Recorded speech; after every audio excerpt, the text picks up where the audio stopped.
Well, I will go ahead and get started. All right, I'll do a countdown. Three, two, one. Hey, this is Cleo with CleoYogaFinance.com, and welcome back for another episode of Financially Free with Cleo, a show where we shift mindsets with real and raw money conversations with everyday people, empowering you to take action, appreciate the journey, and live the lifestyle you desire financially, mentally, and physically. And today we have a very special guest. We have Becky Mollenkamp, and she is a mindset coach. And she's on a mission to smash patriarchy by helping women in their inherent worth and power, believe in their inherent worth and power. Welcome to the show, Becky. How are you today? I am great. Thank you so much for having me. I'm excited to talk. Oh, I am too. And I appreciate you for taking your time to be here with me today. And I love to learn more about you and the mindset work that you're doing and changing lives, which is it's very, very much needed in today's world. Even before the pandemic and everything, I do feel that mindset work is very important. So I'm excited to share what you do with everyone. But first, let's start with learning more about you and your childhood. So if you could just share with us how you grew up and when you first learned about money. Well, I grew up in the Midwest and in a what I guess I would now think of as sort of a solidly middle class existence, although at the time I didn't think so. And I still don't fully know because I don't really know what my parents made. But then my parents got divorced and we moved into, I would say, on a lower middle class existence as my parents navigated the divorce. And I mean, my relationship with money and my earliest memories of money were definitely around lack. You can't have that because, oh, that costs too much. The story I always tell that my mom hates, but was when she was going through that divorce. We all were. And money was very tight. She didn't make a lot of money. She was trying to get her master's degree while raising two kids. And she used to take us to Taco Bell. This will also age me because I'm going to tell you what tacos cost at Taco Bell then. It's so much different now, but they were like 49 cents. And I remember my mom would say we could get like 3 things off of the 49-cent menu, or we could get 2 and a drink. And that was always, and so everything was always like, there's this much money and we have to be very careful about how we dole it out. It meant not getting the things I wanted at Christmas. And I lived in a neighborhood or in an area, a school district where most of the kids had a lot more money than me. I had an immense amount of privilege that I didn't recognize at the time, but I felt a real feeling of lack. The other kids were having, getting 3 Swatch watches for Christmas or 4 Cabbage Patch Kids. And I was like, if I got 1, I was very lucky. To get 1 is privilege, but at the time it just felt like there's not enough money. Mm-hmm. Yeah, I can totally relate to the Taco Bell. I used to, I haven't eaten Taco Bell in a long time, but I used to eat it a lot. Soft tacos was my favorite. And I know over the years they've had all kind of stuff on the menu, but I remember that growing up too. Taco Bell, KFC, Burger King, because my older sister used to work there as a teenager. So I used to go there and get a lot of free food. But I can Yeah. totally relate to that.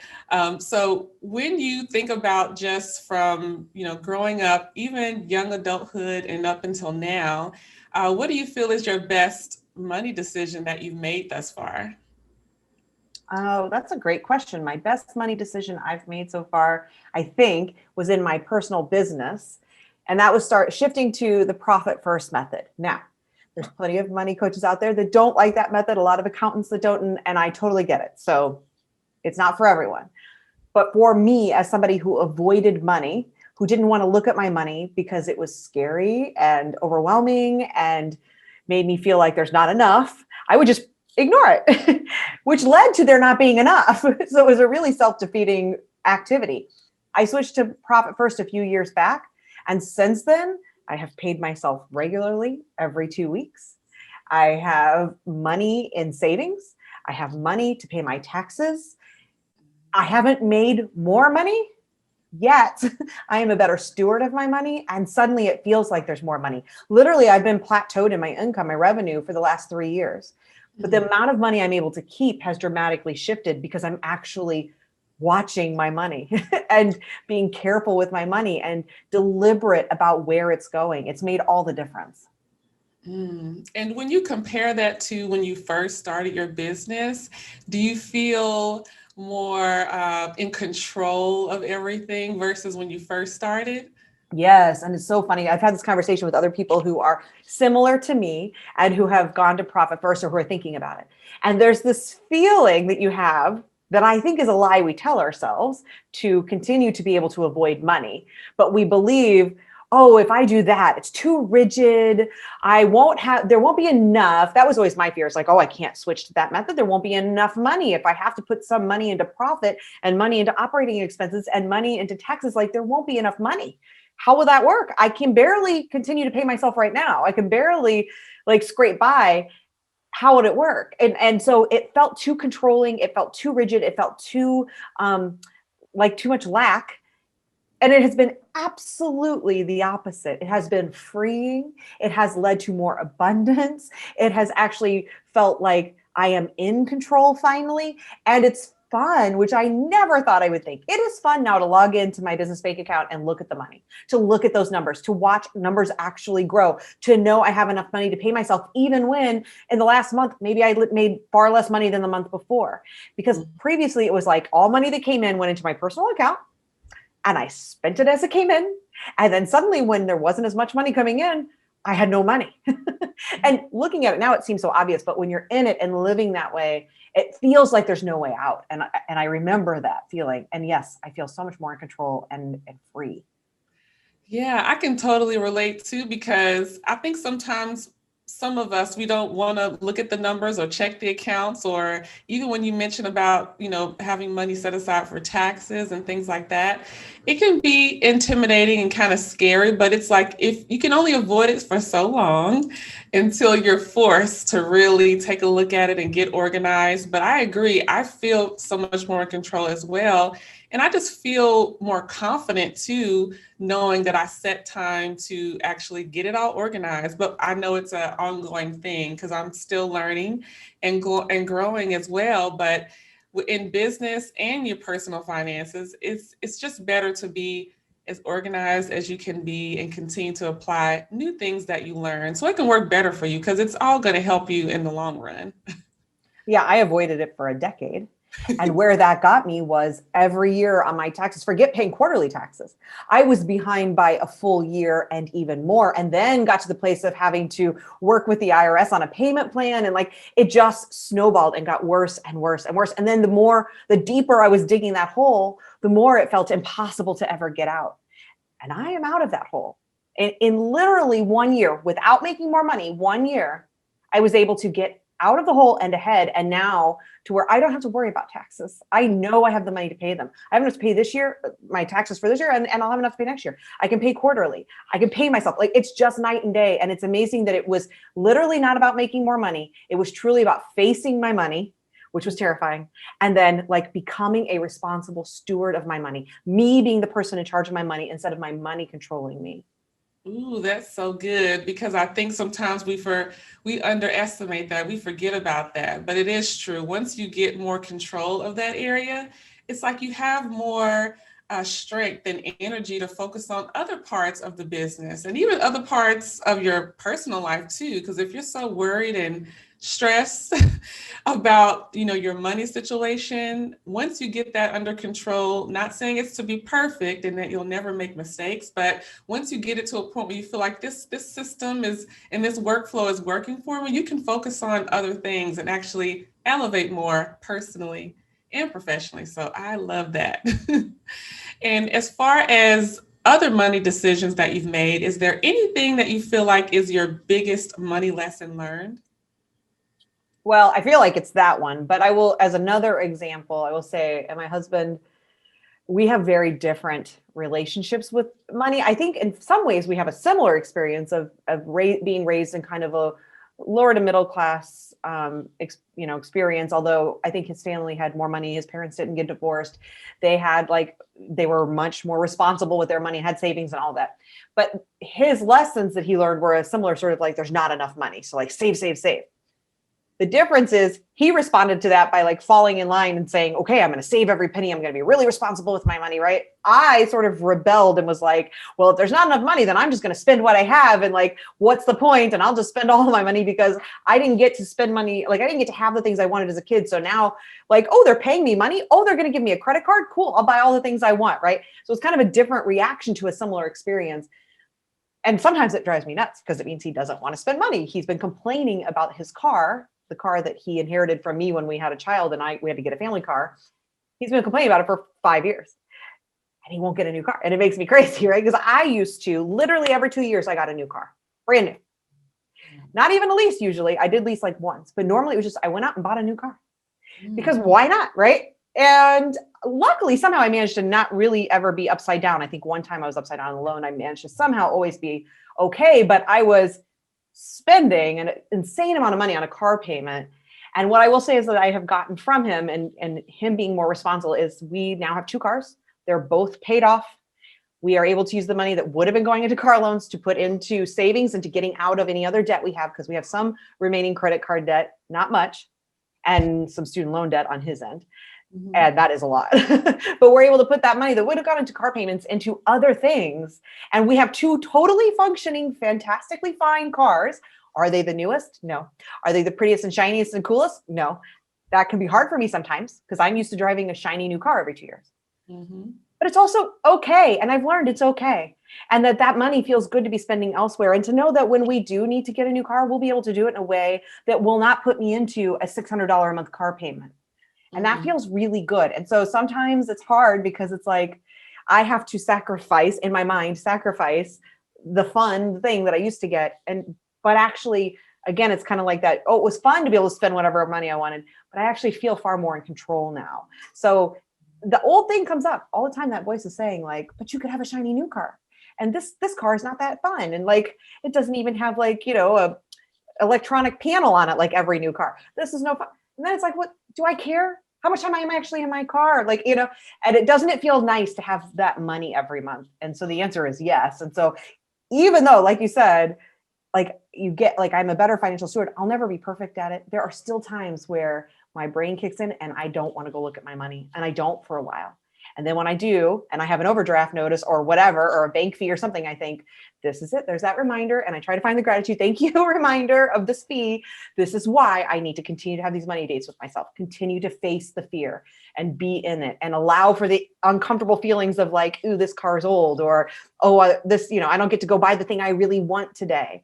Yeah. It's worth it. Oh, yes, it sure is. And I think that's the most important thing you mentioned is about having gratitude. Like we all have our moments. I know for me, my thing is I like to eat out because I don't always have the energy and time to cook all the time. So it's easier, right, to just go and pick up some, fast food or go to a restaurant and pick up takeout. But I know that's something that I can't do every single day and expect to reach my financial goals. So just being, showing gratitude, being grateful. And just with the car, like I have a car now that's paid off, but it feels good to know that I don't have a $600 car payment. So whenever I feel myself wishing or thinking or wanting something that maybe I don't really need right now, I just try to remind myself that, whatever I want, it doesn't mean I can't ever get it. It'll just be at a later time and just being grateful for what I have now. So I'm so glad you mentioned the gratitude because that is a huge one. That's big. Yeah, I feel that. And also to acknowledge, like for me, one of the things that's been important is to also acknowledge my immense privilege. And to like, when I hear that voice coming up to say like, well, let's check the facts here, right? Yeah, I can't buy the shiny new Tesla, but all the things that I do have and all the amount of privilege that I have in my life. And even like, as I reflect on my childhood at the time that felt so like restrictive and in a place of lack, I now look at it and think I had so much privilege. I had a house, and I had parents that were able to be there for me, even while my mom was trying to like go to school. And, I had clothes, and no, I didn't have 2 Swatch watches, but I got one, and like all the things. Right. And I think that continues today of that being in gratitude helps me also keep my privilege front of mind, because I think that's really important. And unfortunately, I think it's something that's really not addressed. and brought into the money mindset discussion enough. And that's, I think, really harmful. I totally agree. And I think that should be at the top of conversations more often than not. And I know that goes into, being financially free. I would love to know what you feel is to you being financially free. Because I know you mentioned the gratitude, and I know that's a big part of when I think of financial freedom. I know my first thought is being grateful for what I have, but also knowing that I can get more of what I desire as well. So, what does being financially free mean to you? My first step to me on financial freedom is not owing anyone, right? So, not having debt. And I'm not there yet. So, I don't feel financially free in that way, in that, like, tomorrow, if I stopped making money, my husband and I stopped making money and there was no money coming in, I wouldn't have much freedom because I would have creditors knocking on the door for my house, for a student loan and for one credit card we still have. So, like, we don't have as much as we used to. It's been great watching that shrink, but it's still there. And so that doesn't feel like freedom yet. That's the first step on my freedom journey, is to get out of debt. The house might be a different story because I could sell it and we have money in that. So I'm not as worried about that. But all the other debt, the things that no one could come collect on except asking me for money I don't have to pay for it, like, that's the debt. I want to get out of that. The next step to me is, like, to have the freedom to not have to worry about Taco Bell and getting sour cream on my taco. I don't go to Taco Bell much either because I usually regret it when I do. But that idea of, like, if I want to be able to go out to eat tonight, I don't want to have to make it be a decision I have to wrestle with. I have had many times in my life where I've had to look at my bank account, especially like out of college, where there's $25. And it's like, what does that mean? How does that hold me over until the next paycheck? What can I and can't I buy? I'm going to Walmart. Okay, like, oh gosh, it's already at 22. Is this last item going to push me over or not? That does not feel freedom. That does not feel good, right? I don't want to be in that place again. And so that means I want to not only be able to get out of debt, but to have savings, to have enough of a nest egg that, one, I could lose my job tomorrow and be okay until my job is I'm self-employed, but for my husband to lose his job, me to no longer get clients, to have enough runway that we could be able to continue to live and not be in trouble, feed our child until we got jobs. But then even beyond that runway, to say, we have the freedom now to, like, enjoy things. To me, financial freedom doesn't have to mean making millions. I used to buy into all of that narrative. I don't anymore. I've done all of my math. And I'm telling you, this is coming from someone who does not love numbers and math and used to run and hide from it. I have a crazy spreadsheet where I have my good enough, like, my number I have to meet, what we need now to live, what the next level looks like for us, and then, like, my dream. And when I really sat down, truly thought about what my dream looks like for my life, it doesn't take millions to afford it. That's a narrative we've been sold that I think is part of it, is to discourage us from even trying to get financial freedom, because it's so overwhelming that it's like, that'll never happen. My dreams are really to make a few $100,000 a year. And that still feels like, whoa, that's a lot of money. But it changes everything when you go from thinking, well, I'm not going to be financially free, I'm not going to have an amazing life until I make tens of millions a year, and that'll never happen, so I might as well give up, to saying, like, oh, I could do that and make 300,000 a year. That's a lot. That doesn't feel as overwhelming as having to make 10 million a year. So I kind of have, like, different places where financial freedom goes. First, it's getting out of debt. Next is having a runway to survive if we needed to. And then the final step for me is, like, the freedom to just be able to buy the things, to live the life that I imagine for myself. My definition of success and happiness, which is not what society tells me it has to be. To get to that point will be incredibly freeing, but I'm taking it one step at a time on that freedom journey.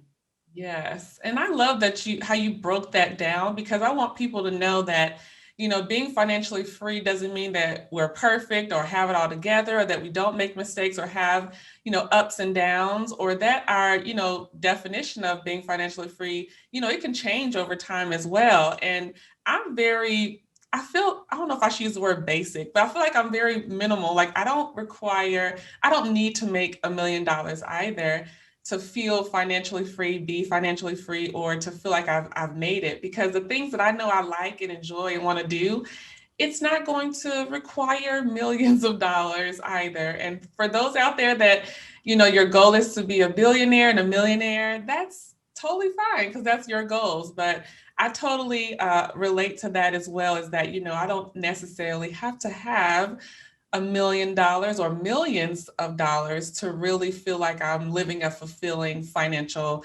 lifestyle. So I love all that you have explained when it comes to being financially free.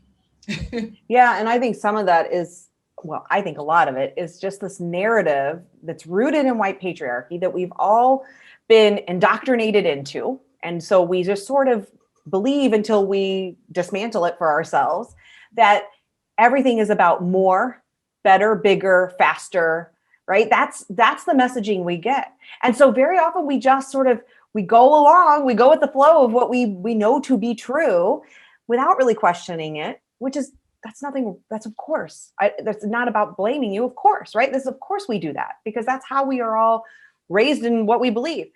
But so we buy into this idea without like actually examining, well, what does it look like for me?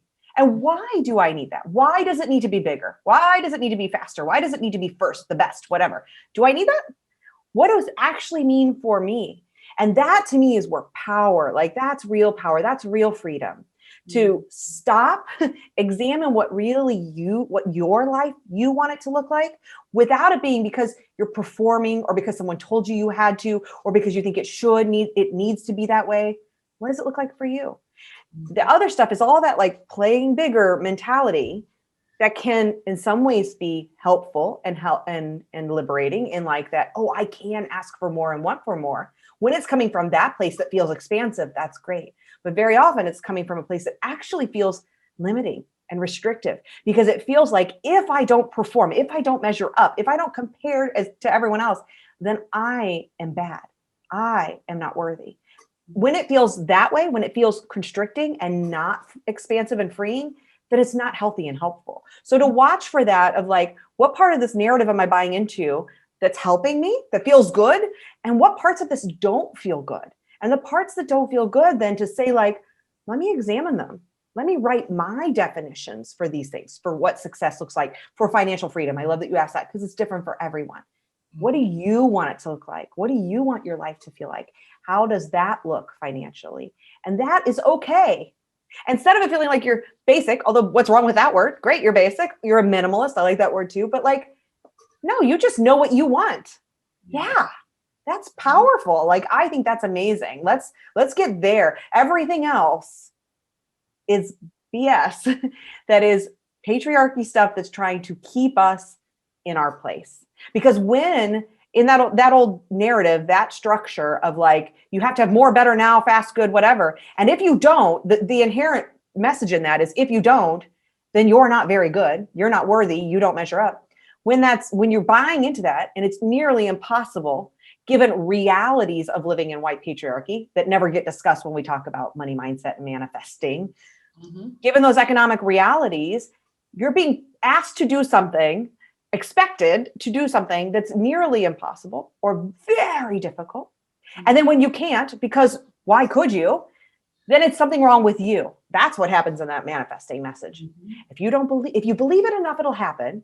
Let's not talk about all the economic reasons of white patriarchy that it won't happen. If you believe it enough, it'll happen. And then when it doesn't, then it's because you didn't believe it enough. There's something wrong with you. That's gaslighting, right? Because it's not true. And we take this because what we are told, it's everywhere. So then when we don't measure up, we feel bad about ourselves. And what happens when you're in a place that's a shamey place or something wrong with me? You close down, right? How I was with my money before. It was too shameful and yucky to look at it. So I didn't. And I dug a deeper hole for myself, right? So when patriarchy uses this blame and shame against us mm-hmm. to tell us there's something wrong with us, what they're doing is basically keeping you stuck because they know that's what's going to happen, right? The system knows that if people believe there's something wrong with them, they won't examine the system and they will just stay in this place of feeling bad about themselves. And we're not empowered from that place to take action. So we stay stuck. Yeah. So it's not powerful. So instead, let's opt out. Let's say, wait a minute, what parts of this do I want to own and what parts do I not? And what does it look like for me? And I'm going to do it in the way that feels right to me. And that to me is super powerful. Yes. Oh, that was so good because I think more of us need to have that time and talk with ourselves about that, be honest with ourselves, and also, find people to talk to that we trust, that we can, get their advice, feedback, or just even vent to about it because we got to get it all out in order to really make some good decisions. And that goes into, starting with that mindset. And I know as a mindset coach, I know you do a lot of work with helping others with their mindset. So if you could share with us, why is mindset work important? Why is it really needed? And how do you help others with their mindset? Yeah. And I kind of even, I don't know, lately I'm like, do I even want to call myself that anymore? Because I don't love what mindset coach looks like in this world out here, because it's very much contributing to everything I just talked about. People are calling themselves mindset coaches. And let's face it, very often it's white people and it's white men that are basically doing this whole think and grow rich mentality, right? Believe it, whatever. And then it's white women who are in like, manifest the life of your dreams, like, right, the spiritual bypassing kind of approach to it.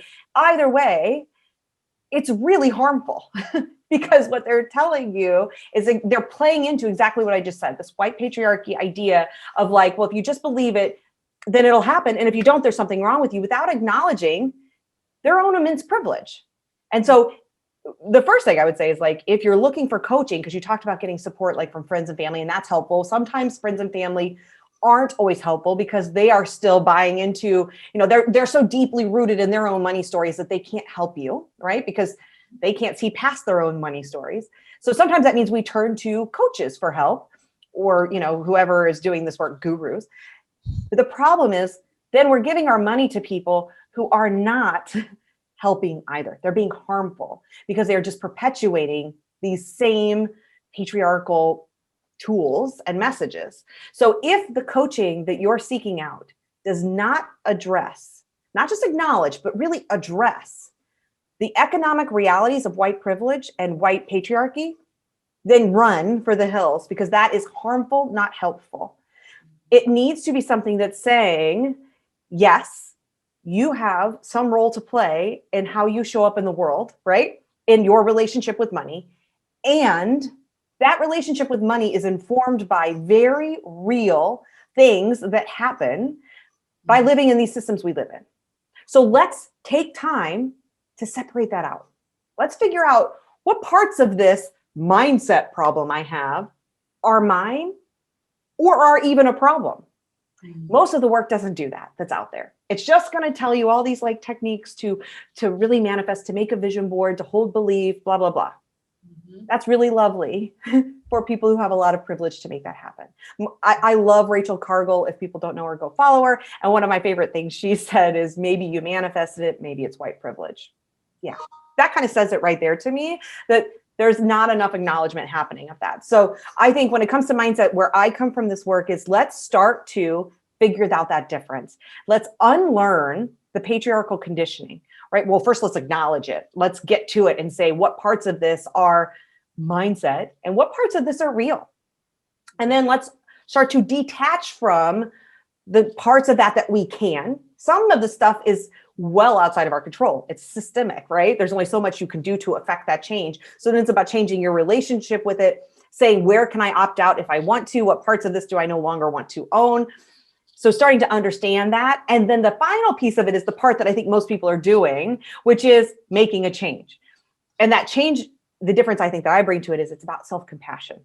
And I want to call myself a self-compassion coach, but no one would know what that means, I don't think.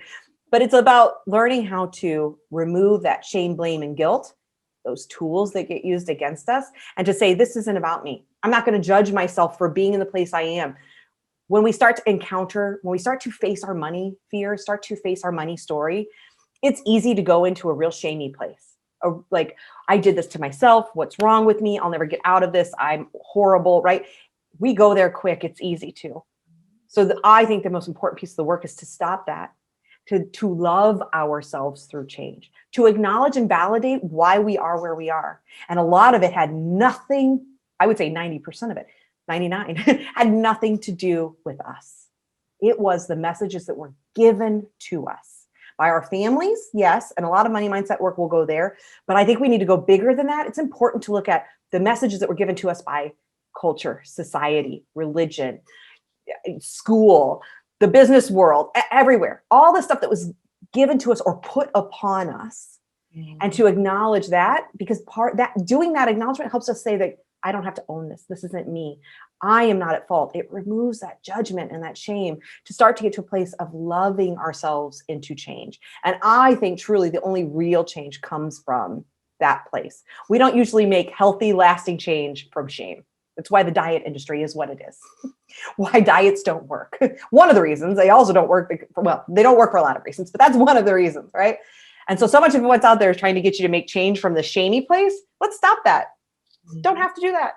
Let's learn to love ourselves through change. And that's really where I think I come in the work I do. Ooh, love ourselves through change. I really, really love that.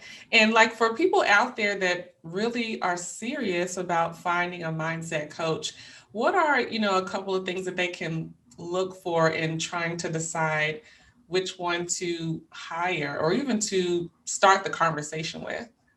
Well, I think first and foremost, no matter whether you're white, black, brown, I think you need to start with, is this a person who's acknowledging white patriarchy? If they're not, then I say steer clear. Be careful, because they will be using tools of patriarchy, even if they are well-meaning people, right? I see it happen all the time with well-meaning coaches, really good people. If they haven't unlearned their own patriarchal conditioning, they are in no way ready to help you unlearn yours. And whether you are deeply affected by patriarchy because you are in a seriously marginalized community, or you are a white woman, or even a white man, we need to unlearn this conditioning that's been put upon us if we want to live in a way that's more healthy and liberating, right? And so if you have a coach that hasn't unlearned theirs, they cannot help you in any way unlearn yours. So watch for that. Are they acknowledging white patriarchy? Do they understand what that means? Have they done unlearning in their own world, right? So I think that's a big part of it. In my mind, I think that's really important.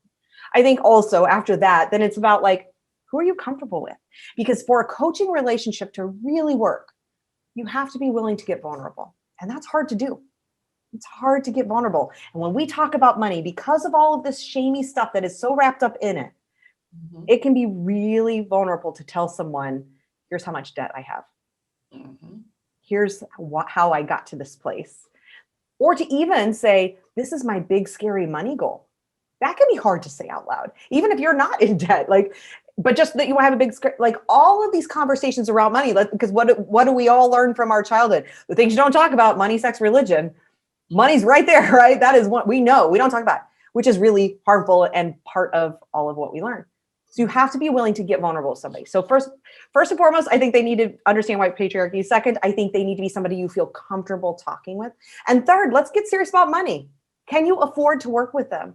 And if you can't, are they pushing you to anyway? That to me is a warning sign to run for the hills. If you can't afford to, I have 2 ways to work with me one-on-one, which is not cheap because it requires a lot of my time and energy. And then I have a membership. If someone tells me they can't afford to work with me one-on-one, I say, then don't.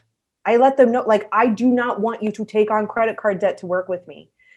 If you can't, I have a membership that's a much lower price point. Let's look at that. Could that work for you? And if not, then maybe it's time to find someone else, because I don't think that is, especially when it's around money mindset, I don't think it's healthy. And you will see this happen with money mindset and manifesting people who are like, well, if you really believe in yourself, if you really want to make a change, then you'd be willing to spend more money. You'd be willing to go into debt because you'll believe that you can get yourself out of it. Run for the hills. I just personally don't think that is healthy. So I think those are some of the key things to probably be looking at. Yes, those are really good, because I think sometimes people are at this point where they're, mentally and financially ready to hire someone, and they're just not sure how to make that decision. And I think those tips that you shared there is going to be really helpful for people to make the best decision for them. And I like that you mentioned that, hey, if you're not financially ready at this moment, that's still okay. There is other times, there'll be other opportunities, or maybe, like you mentioned, maybe it's someone else that may be a better fit for financially for your budget. Either way, at least you have some information to help you make a good decision on who to actually choose. For sure. Now we're going to go on to the favorites round. So I'm just going to ask you a few questions to see what is your favorite. So the first one is, what is your favorite food? I mean, I love all food, so that's hard. But I really like sweets. I have a sweet tooth that's bad that I'm working on, but I love donuts. So I'm going to say donuts. Me too. Do you have a favorite movie? I'm the kind of person who doesn't watch movies over and over again. Like I watch a movie once and then I'm like, let's move on to the next thing. I mean, I usually tell people it's Office Space because it's one of the few movies that I have seen many, many times and I can quote from. So we'll go Office Space. Okay, cool. Do you have a favorite place that you've traveled to? Oh man, again, when I travel, I try not to go back to the same place because there's so much world to see that I don't want to go again and again to a place. I've been to a lot of places. I think my favorite, only because of like the historical context and my age, I went to, and again, this so ages me. I'm so old.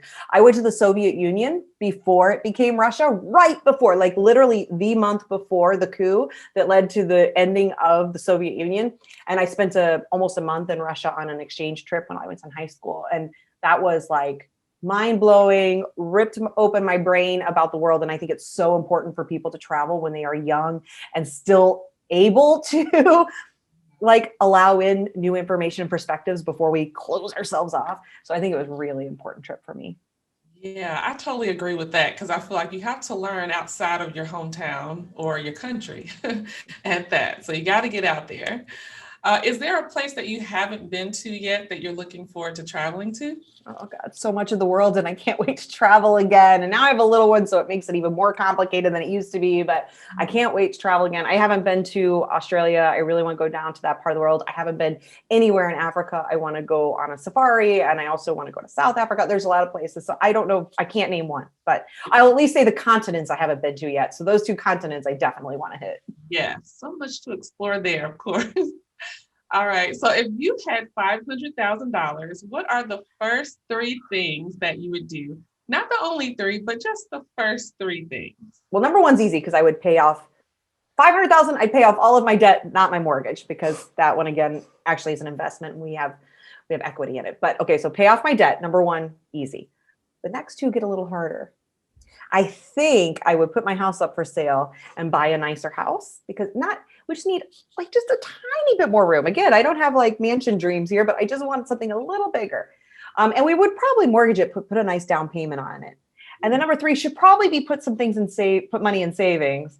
But I think instead I would say like buy something fun and nice, probably a nice trip for my family after all of this time in lockdown. But Yeah. number four would be savings for sure.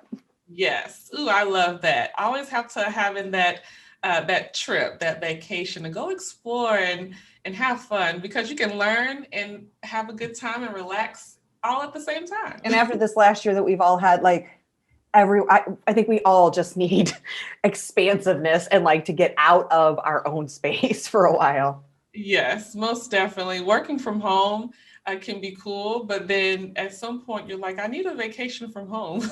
Yeah. So yes, I totally love that.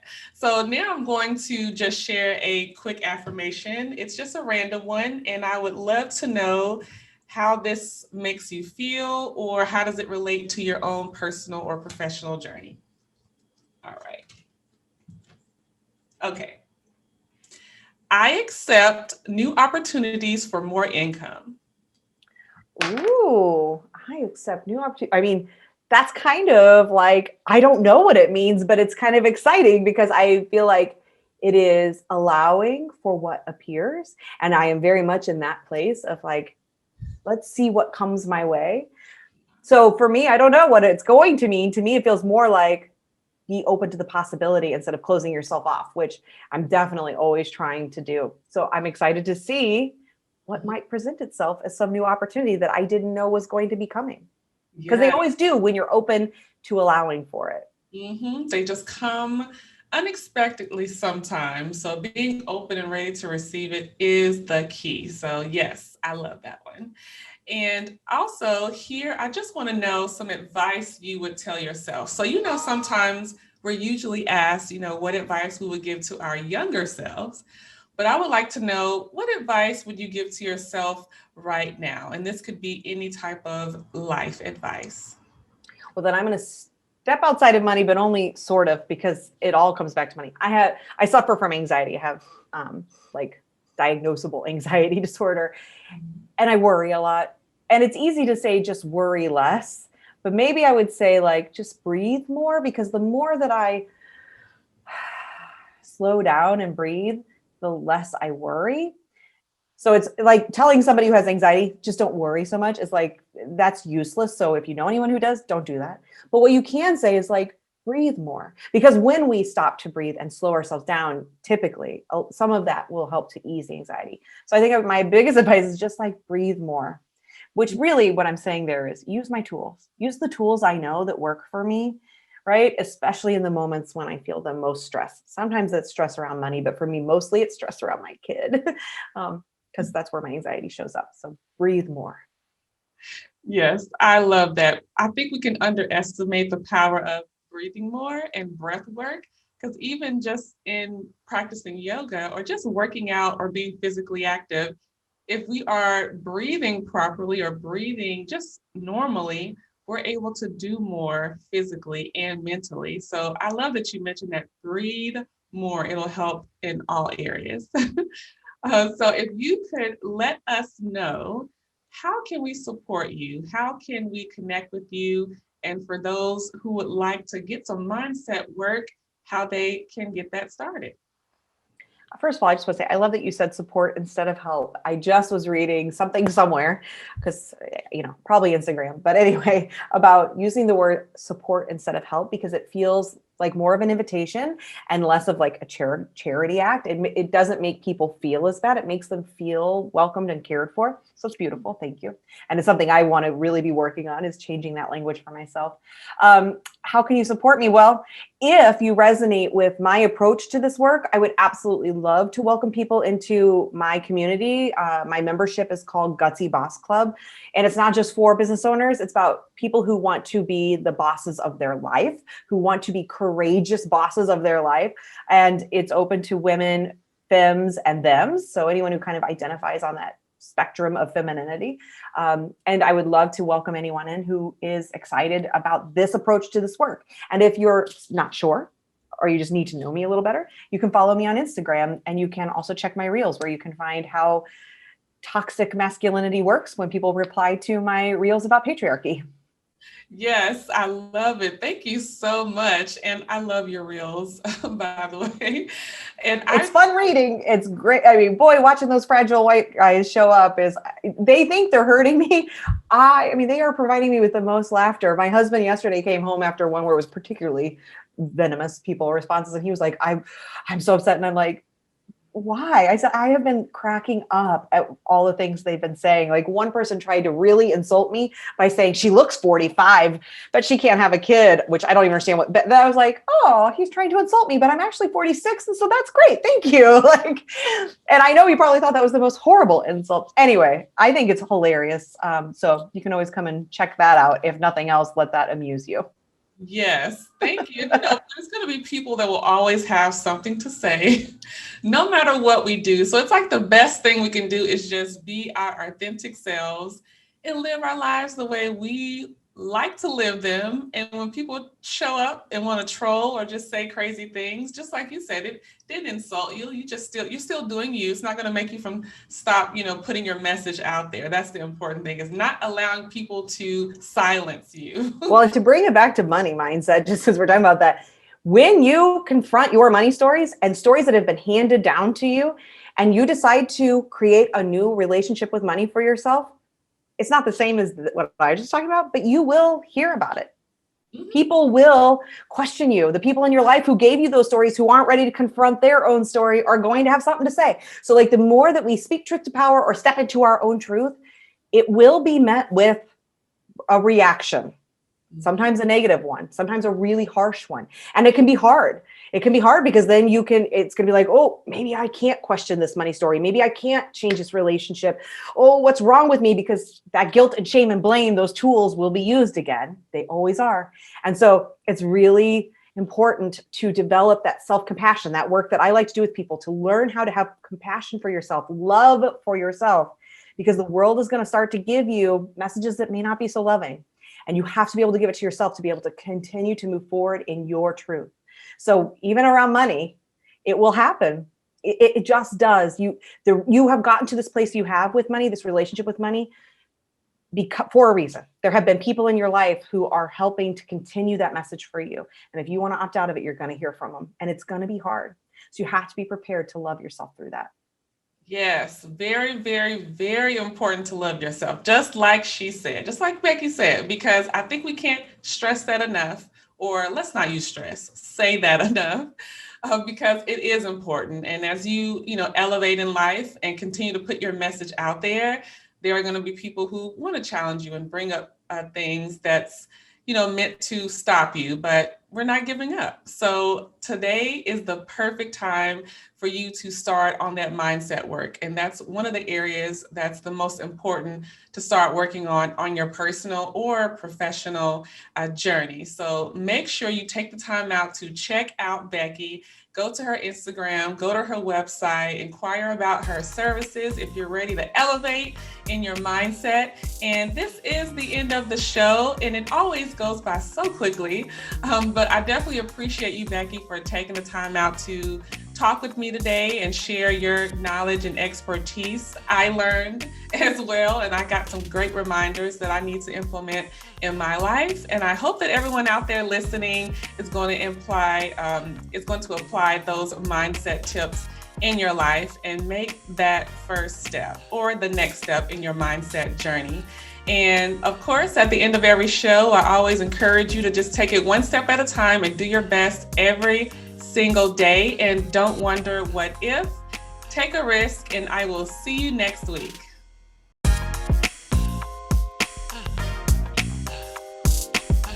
can be financially free with Cleo.